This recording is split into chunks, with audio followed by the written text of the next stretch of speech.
Cuomo lied, seniors died. Connecticut joins so-called Neanderthal thinking on COVID, and Democrats are ready to ram through amnesty.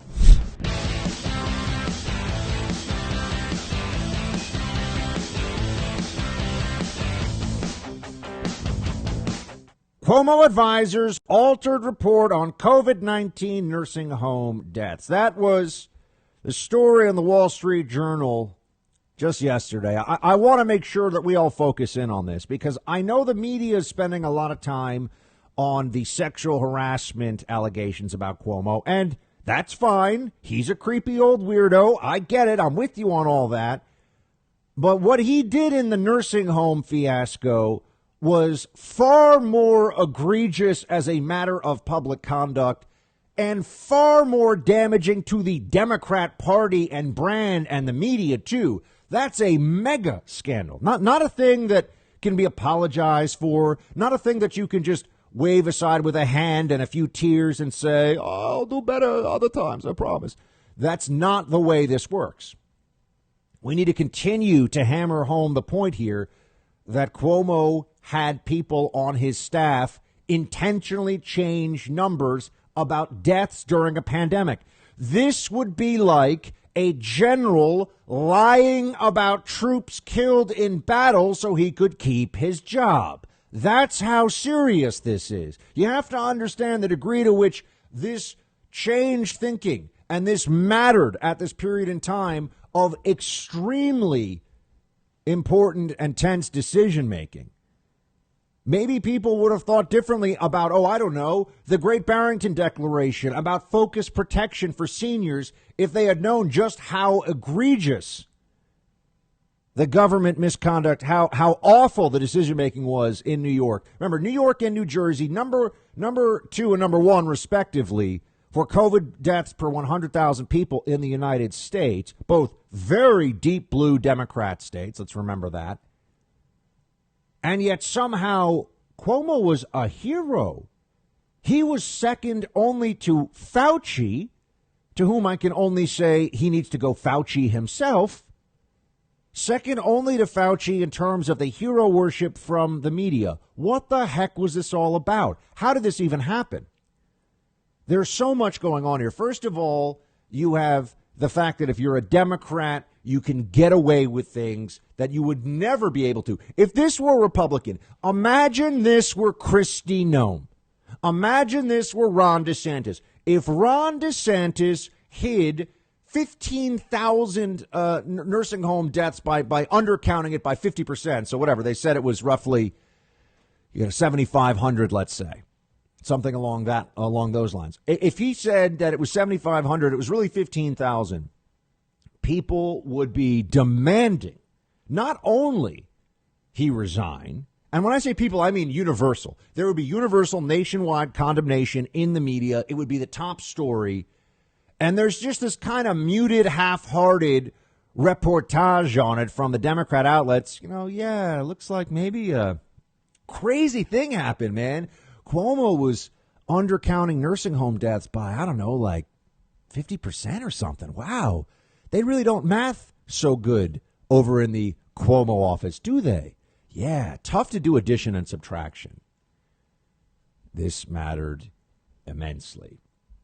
And if this were Ron DeSantis, it would be the number one news story. I mean, you remember when during the Bush administration there was that misconduct in Abu Ghraib, and that was on the front page of the newspaper day after day after day after day. And I remember being a pretty young guy at the time and saying, wow, so this is how you make a story really stick. This is how you really tear down an administration with a story. I mean, George Bush wasn't giving that order, but Abu Ghraib was on the front page of the newspaper, of the New York Times, for example. I want to say 20 out of 30 days or something like that. It was a long time ago, but there's so much coverage of it, just saturation coverage. And they could do the same thing with Cuomo. This is a really big deal. We've had Democrats and we've had the corporate media lecturing us month after month after month about listening to the data, obeying the science, doing what Fauci tells us. And the hero of the pandemic was actually the villain. And we're not supposed to think that this is indicative of broader problems in the way they approach this whole thing in 2020. We're not supposed to make the connection that clearly they were willing to go along with this in part because they knew that Cuomo was a useful weapon against Donald Trump in the election year. That orange man bad who liked hydroxychloroquine as an idea and, wasn't running around quadruple masking, that maybe they were a little bit unfair to the point of sheer dishonesty about Trump in the election year and were willing to prop up people like Cuomo. Here's this piece, the Wall Street Journal. New York Governor Andrew Cuomo's top advisors successfully pushed state health officials to strip a public health report of data showing that more nursing home residents had died of COVID-19 than the administration had acknowledged. The July report, which examined the factors that led to the spread of the virus in nursing homes, focused only on residents who died inside long-term care facilities, leaving out those who had died in hospitals after becoming sick in nursing homes. As a result, the report said 6,432 nursing home residents had died, a significant undercount of the death toll attributed to the state's most vulnerable population, the people said. The initial version of the report said nearly 10,000 nursing home residents had died in New York by July late last year, one of the people said, according to those with knowledge of the report. Unbelievable. They went from 10,000 to 6,000. That's a pretty big difference, isn't it? Why would they do that? Well, because they knew that that number would really shock people. And they knew that other states that also have senior citizens would be a point of comparison. And what they're now going to be able to do is say, hold on a second. The data was fudged here in a way that was meant to prevent accurate comparison. How can you know whether your public health officials, how can you know whether your governor is doing a good job when they're lying about the very data that they claim is supporting their position? And let me tell you this right now. This is not the only instance. It may be the most egregious, but the only instance of fraud through numbers manipulation during this pandemic. We will find more of this. There are other cases where people either cherry pick numbers, and I'm talking about governors, state health officials, maybe even Fauci himself. They cherry pick data to fit a preferred narrative and suppressed anything that challenged what they wanted the people to believe.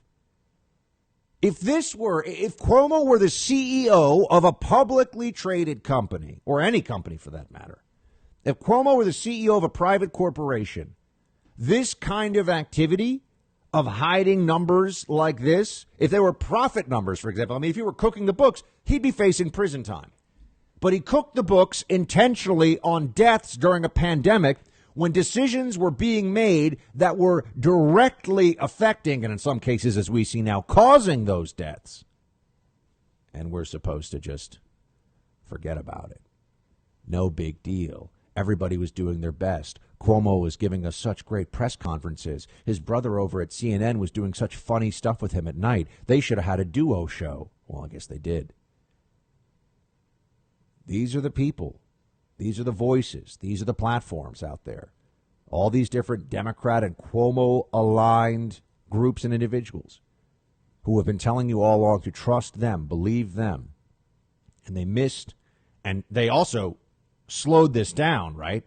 That was another part of it. They were hoping to delay this, and they managed to delay it until after the election, which is why now they're willing to finally let this all go. Why now you're seeing all the sexual harassment stories, and there are people who are actually sitting down to do interviews with the accusers. All this is happening because Cuomo's extreme usefulness has passed.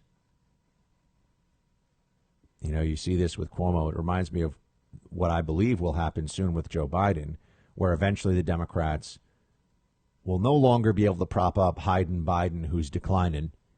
We'll figure out this guy really isn't up for this. It'll be apparent. It'll be embarrassing. It'll be sad. And they'll say, oh, yeah, sorry, I guess we missed that. But he beat Trump, didn't he? This is how they play the game. It's the Harry Reid approach to politics. Remember Harry Reid? Lied about Mitt Romney's tax returns. I'm no Mitt Romney fan.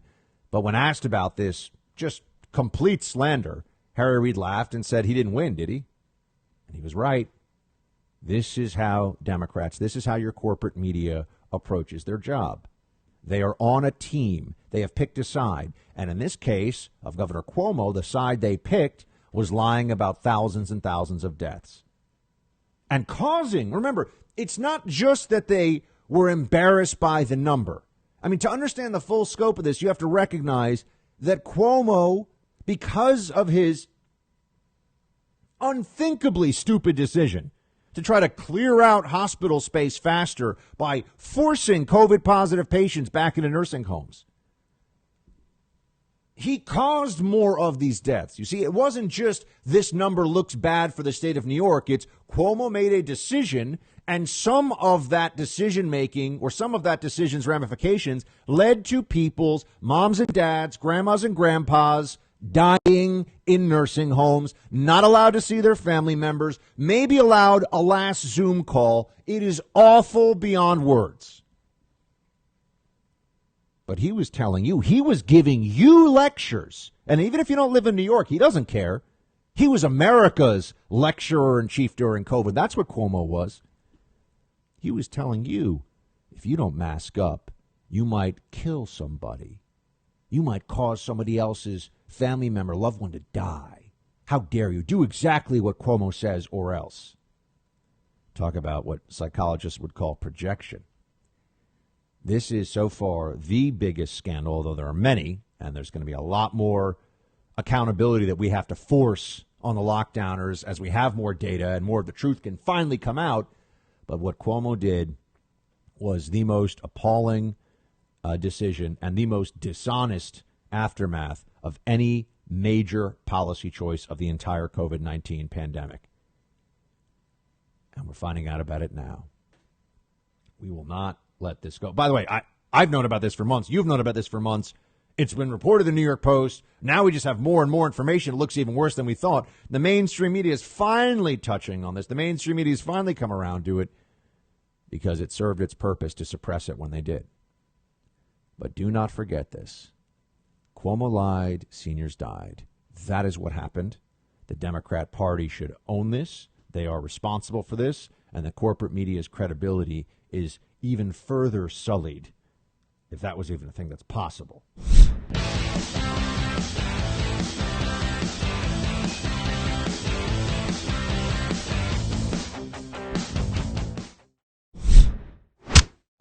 Just how much did the media love the Love Gov? Governor Andrew Cuomo. The Cuomo-sexuals, remember that? That was a thing for a while. People were walking around with T-shirts on.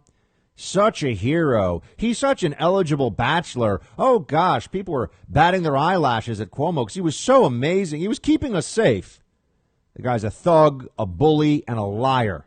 The worst of politics. And also a sexual harasser on top of all of that, which we will also get to. Here he is, according to the media, over the course of this pandemic. I really want you to just sit back and take all this in. Remember, Cuomo lied, seniors died. Cuomo made an unthinkably stupid, bullying decision, threatened nursing homes, basically, used his pandemic superpower, or authoritarianism. His superpower sounds like he's a hero, but used the authoritarian emergency powers, there we go, that he had, and then lied about it when it was a disaster afterwards, and then tried to shame everybody else who wouldn't keep listening to him.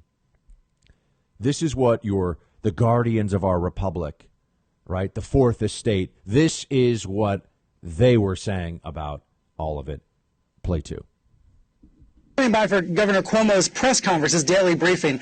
David, we're standing by for Governor Cuomo's press conference's daily briefing. How would you contrast Cuomo and President Trump's handling of the crisis? Truth versus mendacity. Governor Cuomo out there day after day after day, everything Trump isn't. Honest, direct, brave. Real leadership of the kind the President of the United States should have provided. Governor Cuomo is clearly living in a totally different reality, the actual one, than the president of the United States. Governor Cuomo has become a national leader. For a lot of people, Andrew Cuomo has become the leader of the Democratic Party. He is conveying incredible strength. You spoke to National Guard troops today in a stirring speech that, if I wasn't listening carefully, I thought you were sending soldiers off to war. This has been a remarkable show of leadership by Governor Cuomo in recent days. He's providing hope, but not false hope. Governor Cuomo, I think, is one of the heroes on the front lines. With all of this adulation that you're getting for doing your job, are you thinking about running for president? Andrew Cuomo, who has a daily television show now and has become in some ways the shadow president. Maybe Trump is just a little bit mad that Governor Cuomo has become a kind of acting president. Dealing with hardship actually makes you stronger. That's what Governor Cuomo said earlier today. That's what I'm going to go teach my kids right now at home. Brian Stelter, that guy is, oh my God. It's like the equivalent of pouring estrogen in your ear or something. I mean, this guy is, it's unbelievable. I got to tell you, that to me, I listened to this and I just shiver. It's just so gross. The whole thing is so obtuse and absurd. What was going through their mind? Oh, well, we know. Notice how many clips we can pull of them saying, unlike Trump, Cuomo's great. Unlike Trump, Cuomo speaks the truth. Their brains were fixated on this. You know, an honest assessment of Trump during the pandemic would start with, he basically did everything Fauci told him to. When I spoke to the president in May in the Oval Office, the one thing he actually shook my hand and promised, the one thing that I asked him, I said, sir, please don't allow for there to be a federal push, a national push for an across-the-board lockdown. Let's not. And he said, I totally agree. I get it. He had been listening to Fauci a lot up to that point. He'd been listening to Fauci, and we've all seen what the results are. Remember, this is going to be treated like it's an objective discussion about the data and what's best for the country. But really, as you see from the teachers' unions, this is about what is best for different individuals, their power, their money. They don't want honesty about what's happened during this pandemic. They certainly don't want accountability for people that were propping up liars, frauds, and thugs like Andrew Cuomo. I mean, the fact that this guy, I would put money on it right now, is going to finish his term as governor. He will not resign, and they will not impeach him. Just shows you how morally decrepit the Democrat Party in the state of New York and across the country is. They're going to let this guy stay. If he stays, who goes? And let's just remember this. They're not going to impeach. Democrats will not impeach Governor Cuomo, but they impeached Trump twice. The first time, and I know this was in Congress, but the first time over a phone call to the Ukrainian president where nothing happened. Cuomo sent seniors to die in nursing homes like a moron because he thought he was so smart and he was drunk with power, and then he lied about it to everybody. If that doesn't make you resign, what does?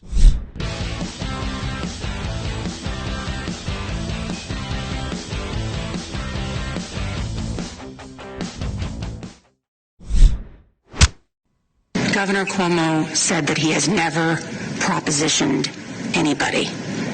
Do you believe that he was propositioning you? Yes. For what? Sex. And then he explains at that point that he is looking for a girlfriend. He's lonely. He's tired. You've just finished dictation, and the governor is telling you he's lonely and looking for a relationship. Yes.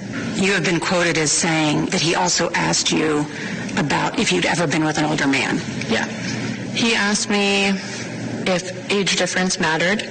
He also explained that he was fine with anyone over 22. And how old are you?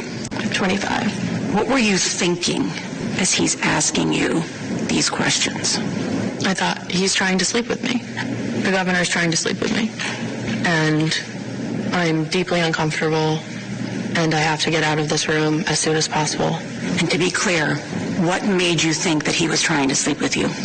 Without explicitly saying it, he implied to me that I was old enough for him and he was lonely. He was trying to sleep with her. Can we all just state the obvious here together? I mean, that's Many of us have been in the workplace and had conversations and, maybe, shared some of our personal life with friends or colleagues or whatever. But we also know when you're the governor of New York and you have a 25-year-old attractive female who's alone with you and you're talking about the age at which you're willing to have a sexual relationship and your need for a sexual, short of drawing a map or producing some kind of a contract with his expectations and her expectations, this is pretty clear. It's entirely credible. All these women who have come forward, these are credible allegations. We could go back to the Kavanaugh era, remember? And they kept saying credible allegations against Kavanaugh. And I was completely losing my mind over this. I mean, I was furious. I mean, this is what I said. A lot of us became wartime conservatives during Kavanaugh because we saw that there was honestly no floor. There was no basement of moral depravity. The Democrats, including Kamala Harris, by the way, leading the charge there in the Senate. Don't ever forget that there was no low the Democrats would not go to destroy somebody for politics, that they would lie it was just the most mendacious, disgusting, idiotic, obviously untrue garbage about Brett Kavanaugh. It was, and any person who doesn't see that, it's just not very smart. It's not possible to look at not possible to look at the three accusers, including the third accuser, who's giggling and talking about gang rape that she saw when she came back from college. I mean, the whole thing, or Julie Swetnick was her name. The whole thing was so absurd. Avenatti is, isn't it amazing to see? He was the hero of CNN at the time. Don't you see a pattern here? When you were useful against Trump, if you were a weapon against Donald Trump, you were given this cloak of invincibility and the elevation. You were treated like a conquering hero. Didn't matter how disgusting you were. Michael Avenatti is the ultimate slimy lawyer. He makes Michael Cohen, Trump's good friend for a while, unfortunately, makes Michael Cohen look like an ethical counsel. Avenatti was stealing millions from a paralyzed client. That guy was on TV. He was on CNN, I think, more than any other guest over a period of 2 months. It was as though he was paid to anchor a show. He was on all the time. And he went forward with obvious lies about Brett Kavanaugh. But I digress. That whole thing gets me so fired up. And I'll never forget, I had a CNN anchor reach out to me directly and say, you've got to stop what you're saying about Kavanaugh. You're going to destroy your career. And people on our side who think you're smart but don't agree with you will never take you seriously again. And I restrained myself from actually writing, go Fauci yourself. But I thought about it. I did tell him to, leave, don't ever reach out to me again and you're out of your mind. I think something like that was what I wrote. And, we have not had any contact since. But that was the mentality. It was all hands on deck to destroy an innocent man because it was necessary. They thought that was moral. You see, that's the problem with the left. They believe that morality is entirely situational and that there's no universal truth. There's no natural law. It's just whatever they need when they need it. That's a central principle of the left. If they have a principle, the principle is there's no such thing as a principle. But they kept saying, I'll bring this back to Cuomo, they kept talking about the need, or they kept talking about the credibility of the allegations against Kavanaugh. And they figured if they repeated it enough, well, it keeps getting called credible, it must be. It would be difficult to come up with a less credible allegation than the one that, yes, even, the professor who leveled, or, the psychologist who leveled against Kavanaugh, she couldn't prove that she ever even met him. Christine Blasey Ford couldn't prove that she even ever met him. Had no details, no corroboration, no nothing, and had lied about things like she was afraid to fly. Unless she's going to Cabo, then flying is fine, right? I mean, the whole thing was such a scam, such a fraud. If that's a credible allegation, me saying I assassinated Abraham Lincoln is a credible allegation. I'm sorry. Can you prove that I don't have a time machine? Do you know that for a fact? You don't know me. I might have a time machine. You don't know. Right? That's the level of credibility we're talking about with the allegations against Kavanaugh. Absurdity. But these allegations against Cuomo, everything lines up. Everything is exactly, there's a pattern, the same kind of pattern. Everyone knows. And there were whispers about it before, too. Word always gets out a little bit about these things, right? Word always comes out, and nobody was really surprised by this. That's what's so amazing. The Democrats protected him as long as they could. They propped this jerk up as long as it was feasible for them and as long as it was advantageous. That's the big difference. As long as it was an advantage for them, they propped this guy up. And here we are. Here we are. I've got to tell you, the fact that he's not going to resign is so troubling, but also in another sense, he's an excellent reminder of how corrupt Democrats are with all of these things and how two-faced they are and how it's all just about power for them. You know, Me Too things, right? I mean, first of all, let's not forget Joe Biden was credibly accused of sexual assault by a woman who knew him, who worked with him, who was around him.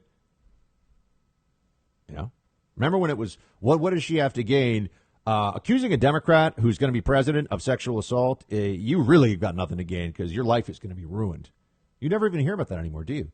Creepy Joe sniffing women's heads, grabbing them, touching them, saying weird things. I have never met a stranger and held her head from behind and kissed her head and sniffed her hair. That is a weirdo move. Joe Biden did that. That's a matter of record. That's not even an allegation. He apologized for that. But not an issue. Just saying nothing about Joe Biden. It doesn't matter. See, one of the things about Trump was that he was blowing out into the open the truth that we had known about the Democrats for so long. When he would say things like, I could shoot somebody on Fifth Avenue and my supporters would stay with me. And the Democrats all lost their minds about that. A lot of Trump supporters said, look, he's obviously exaggerating a little bit, or he's trying to make a point. It's hyperbole. But that has always been true about Democrats. Bill Clinton, going down the whole list. It's always been true that they can do whatever they want as long as they're useful for the power of the people on the Democrat side. And the same thing is very much true of Cuomo. We're seeing this play out in real time. And it's very, I was going to say it's discouraging, but that's not even really true. This is who the Democrats are. There's no surprise here. None of you are sitting around saying, wait a second, they're really unethical? They'll lie about Kavanaugh and then they'll defend Kavanaugh, who's clearly innocent, and then defend Cuomo until they can't. They couldn't hold it back anymore. It's like Harvey Weinstein.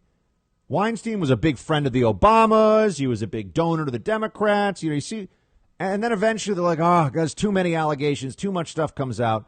So then they, like an old horse getting sent to the glue factory. That's what they do with Weinstein, with Cuomo. Sorry, you're more useful now for us to do some virtue signaling and pretend like we're an honest press. They don't take these people down when it matters. They don't take them down when they're actually going to politically lose as a result of it. You get on the whole list. Everybody knew Charlie Rose with the crusty claw. I love that line. That was the crusty claw, matey. Charlie Rose was grabbing. I heard about Charlie Rose being an old creepster. I mean, like 20 years ago. When I was working at CBS Evening News, everyone's always known that guy was an old creepster.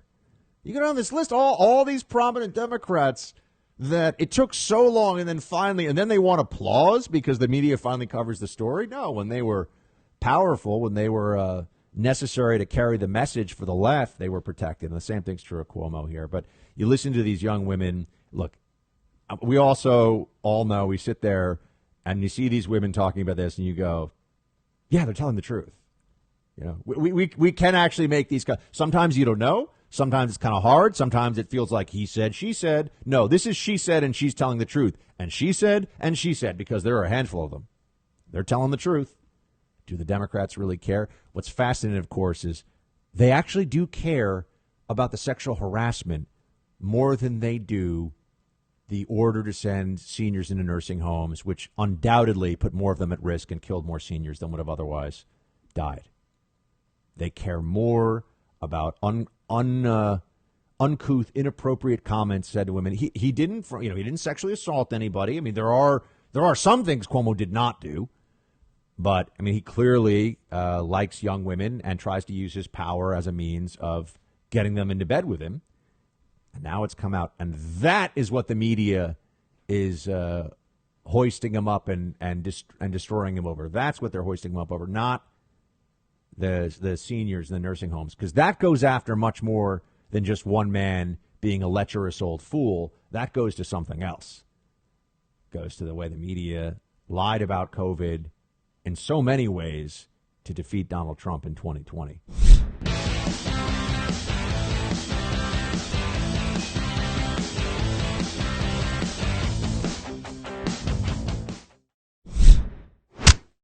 The only way I know how to improve it is with a shredder. It's not even a coronavirus bill. Calling this a coronavirus bill is like calling Harvey Weinstein a feminist. It's chock full of spending porn, billions of dollars to states and local governments that have seen their revenues go up, billions of dollars to pension programs, billions of dollars to schools with no requirement that they open.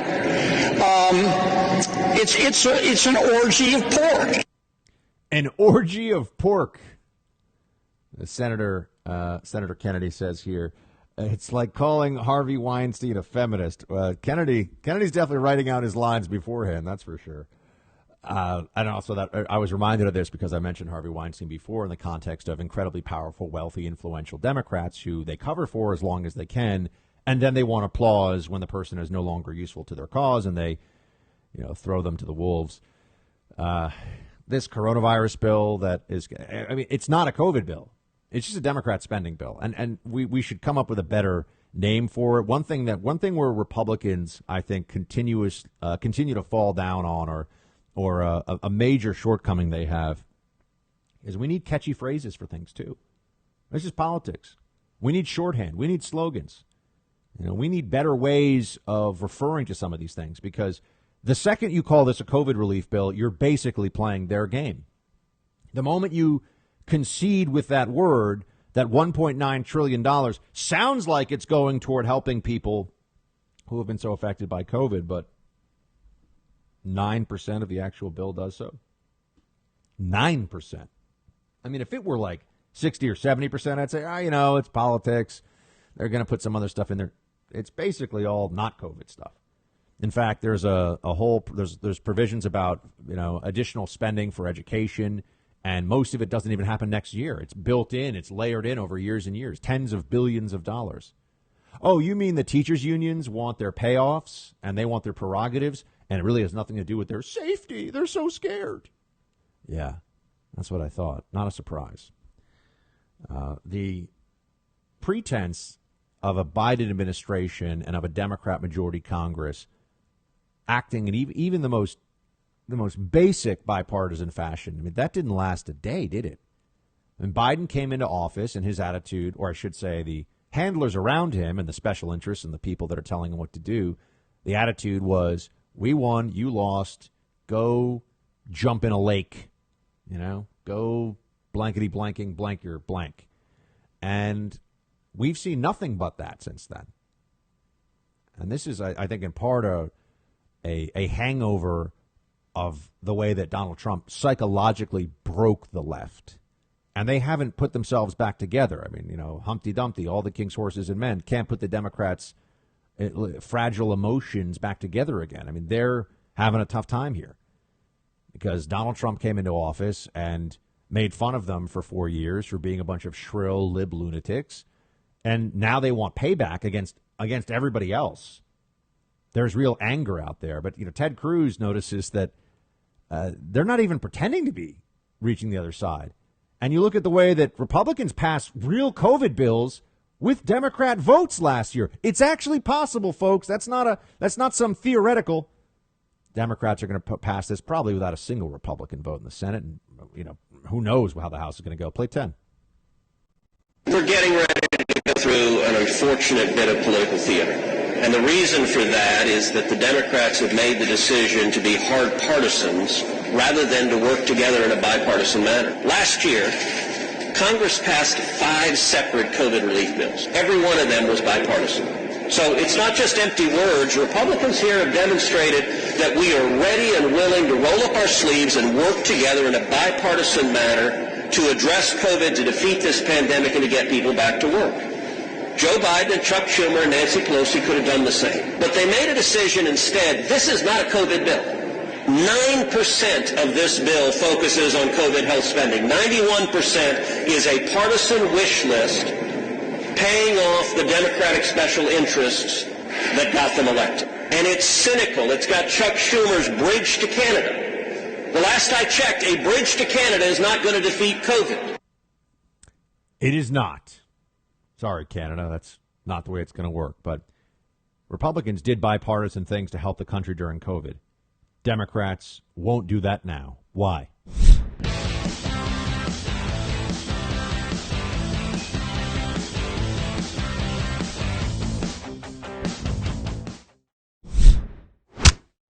What we are doing is building the capacity to address the needs of those children, and we are guided by some core principles. Number one, we act in the best interest of the children, and we act in the best interest of the American people. And thirdly, we adhere to our values and principles as a country. And so, in fact, the numbers are significant. The challenge is significant, and our plans are well underway as we build the capacity to address the needs of the children, and we are rebuilding from scratch. Oh, it's all about the children. What's Buck's law of politics for Democrats? The moment they tell you it's about the children, you're being lied to. Okay, just remember that. It's always true. The moment they say it's for the children, the moment Nancy Pelosi comes out, you know, with her Chanel scarf loosely draped around her mouth because she cares so much about COVID and goes, the children need, you know, we're going to get them the things that they need. Yeah, that's because they've got something else going on.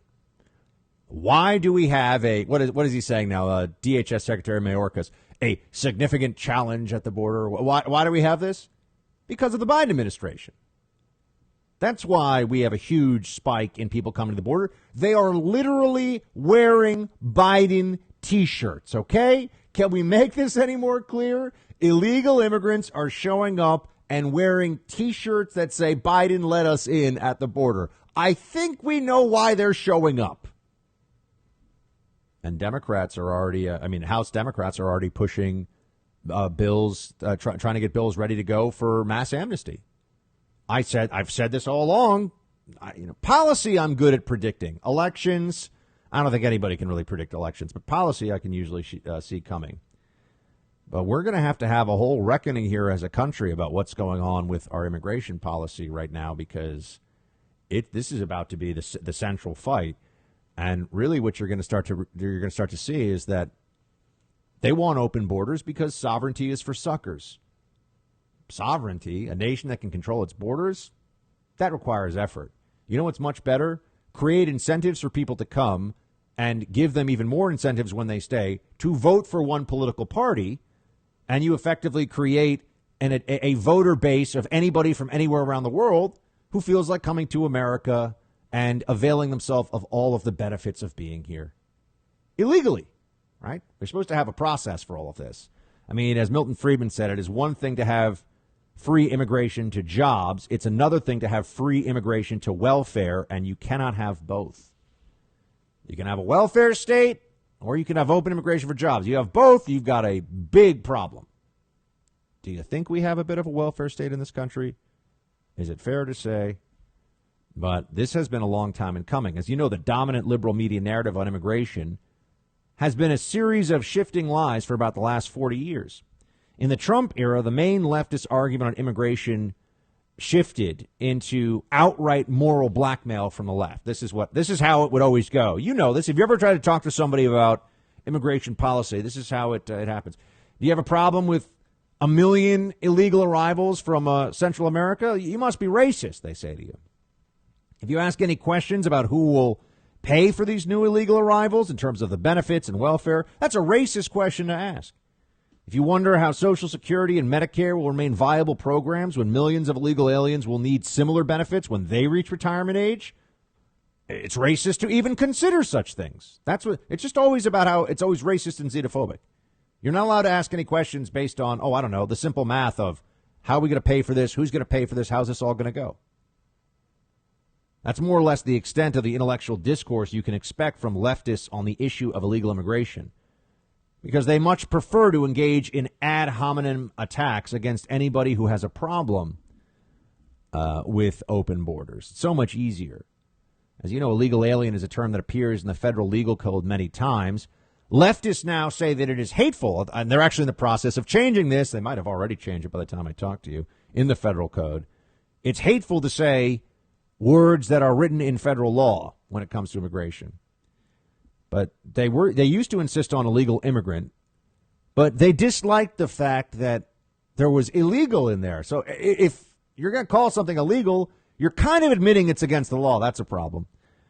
So then they moved on to the more Orwellian term undocumented, which is absurdly vague and inaccurate. They have documents somewhere. They're not undocumented. They just don't have documents that say you're legally allowed to be in the United States.